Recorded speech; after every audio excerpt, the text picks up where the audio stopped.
So in this section, I'm going to try to match up the first story of creation in the book of Genesis with what we know in science. We're doing this kind of for fun. There's some points that I need to go over with you. The first point is that is the teaching of the Catholic Church that the the, the story is and the early stories in the book of Genesis are figurative language describing primeval events.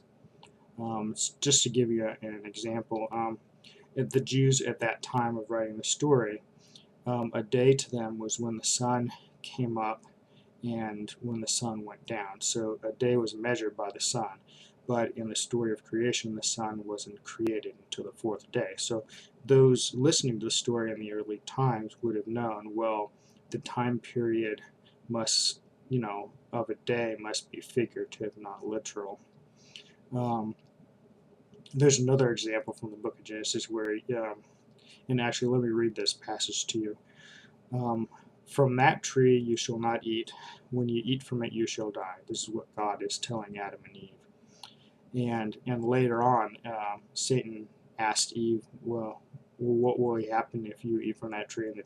And Eve goes, well, if we eat from that tree, then on that day we will die. But of course we know when they ate from the tree that they didn't die on that day. So if you take, that literally, that they will die literally on that day, then the book of Genesis makes it look like that God was wrong and Satan was right. We can't take that literally. The whole story is meant to be figurative language. So we need to keep that in mind when we're interpreting the book of Genesis. The second point you need to know is that the story of creation is not meant to be like scientific, a scientific understanding of what had happened, but rather it's a story of love, creation as a story of God's love for us. That's the intent of it. God is not like the almighty information giver whenever we have a question, right? When God tells us stuff, it's meant to save, it's meant to show God's love for us. In this example, the story of creation is kind of like a father showing his child a house that he made for him, right? And he brings him to the house. He's all, let me show you this room, what I did over here. Let me show you this and what I did over here. It's an expression of love. Now, in the first story of creation, God said basically, the Bible said that God saw that it was good. And this phrase, God saw that it was good, or some variation on that, was said 6 times during the story of creation. But also there's a 7th time where it said, God looked at everything he had made and found it very good. So at the end of the 6th day, God found it very good. So all these things are an expression of God's love for us. And finally, then there's the 7th day. The 7th day, people usually say 6 days of creation, but in a way, that's actually the 7th day is a day of creation too, because rest can sometimes be an act of creation. Like an artist does a painting, and then the artist has to let the painting dry. That's a period of rest, letting the paint dry, but it's an act of creation. It's something that the artist must do. Another example is when cooking food. Sometimes they say you have to let the food rest, right? That's part of the act of creation of food. Another point about the 7th day is the rest time is also a celebration and appreciation of what was made. I personally, I've been involved in creating computer games, and when we're done making them, that's time for celebration and reflecting back on what we made and appreciating it. So that's the imagery that the 7th day gives us. So with that in mind, let's go into a little bit more deeply into the story of creation. I'm going to read this passage that happens before the first day.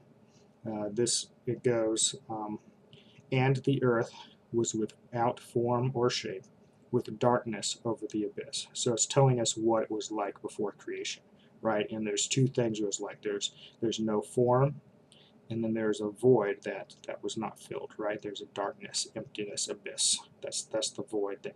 And so during these 6 days, we're going to see during the first 3 days, God's creating form, and during the next 3 days, God is filling the void. So let me put this chart up for you. So if you notice on day 1,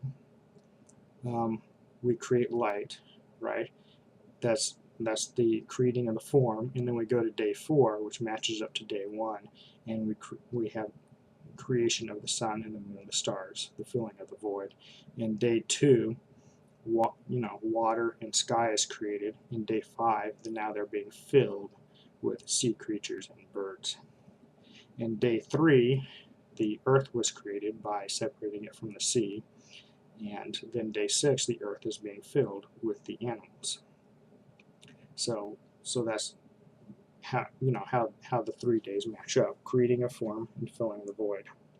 So with that in mind, now we're going to try to match it up with what we know with science. So on day 1, it seems fairly easy, right? That's the Big Bang, right? God said, "Let there be light," and there is light.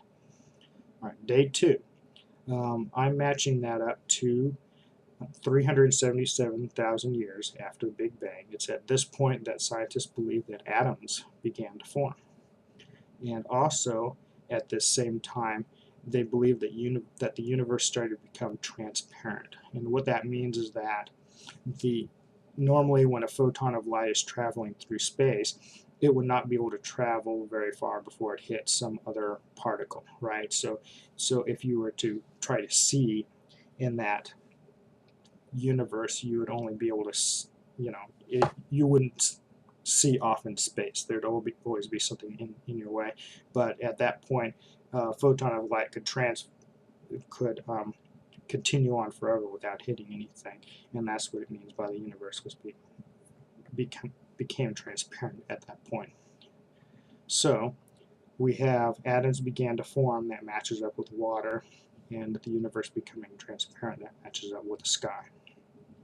So for day 3, this is 150 million years after the Big Bang, scientists believe that structures started to form. What they mean by structures is stars, right? But then we have to ask, well, if that matches up with God creating the earth, what about the plants? Well, think about one of the things we know about these stars is that the first stars could only be made of helium and hydrogen, right? Because it takes fusion of stars to create the heavier elements, and so these stars fuse, create heavier elements, they supernova, and then the elements that they sent off into space form into new planets and stars, and that's how you get planets with heavier elements. So let's talk about plants. What do plants actually do? They take basic elements out of the ground and form more complex elements in themselves, and that animals now can come and eat these better nutrients from the plants. So these stars forming heavier elements is kind of like plants, how they also form heavier molecules. So let's go to day 4, right? So the first 3 days, I was talking about universal things. Now when we talk about the next 3 days, we're talking about things about filling the void. So day 4, which is about 9 billion years after the Big Bang, is when our solar system forms. Another point to make is the thing about the sun and the moon and the stars, figuratively speaking, the Jews back then saw these things as relating to time, because it's through the sun, the moon, and the stars that they would tell time. So in a way, the reference of sun and the moon and the stars kind of indicates that this is where Earth's time begins. So in day 5, About 3.5 billion years ago, we see the first traces of life on Earth.